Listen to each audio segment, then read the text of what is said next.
Hey everyone, it's Jeff Salzenstein here, and in today's video I want to talk about a couple of serve tips that actually I had a viewer go on YouTube and pretty much bash me about a serve video that I have up there. It is the serve like Nadal video, and we'll probably put a link on for you to check that video out as well. I did it last summer, so it's been quite some time, and actually, I think the technique that I use most resembles Pete Sampras and not Rafa Nadal, but all great servers use this type of technique, or most great servers.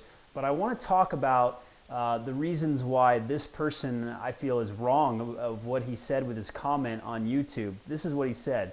Boss, I didn't know I was a boss, but toss is way too far behind you, so your body weight is shifted to the wrong direction, losing power. Pronation was okay, but the swing didn't follow all the way through. And what on earth are you doing with your feet? You're supposed to land far into the court to raise the body weight distribution.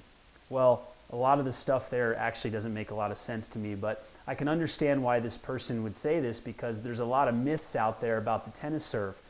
First of all, I don't follow through with the motion because I was mimicking Pete Sampras, who arguably had the best serve of all time. He was able to pronate and bend his arm sooner than anybody else, and I think that was one of the reasons that made his serve so great.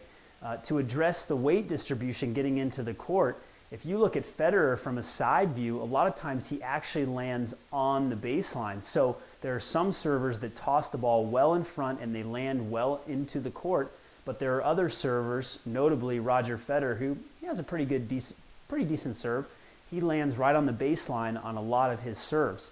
As far as my toss being too far behind me, again, if you throw the toss above your head and you have the correct serving stance, with the platform stance that I highly recommend, your toss is going to be above your head and your body is going to be tilted, you're going to be more sideways, and you're going to be able to hit a lot more topspin on your serve. So basically, the serve that talks about how Nadal is serving so great, the serve video that I used on YouTube, it is correct. The technique is correct. I've studied the serve for years, and it most resembles Pete Sampras. I like to think that that video looks like a lefty version of Pete Sampras. If I could only be as good as him or serve as great as he did, but I did my best to make it look like him. So tell me what you think. Do you think I'm on track with what I'm talking about with the serve? I know it's different than what other people are teaching, but I came up with these solutions by studying with some of the great teachers in the world, and also studying with my own video analysis what the best servers were doing. So let me know what you think. Again, go out on the court and try this platform stance. Try throwing the toss over your head a little bit more so you can get more topspin, and get that toss up in the air so you can reach out to it. And if you go into the court, that's great, but if you don't, that's not a huge thing either, because Roger Federer has a lot of success with that as well. We'll talk soon, and let me know what you think. Thanks.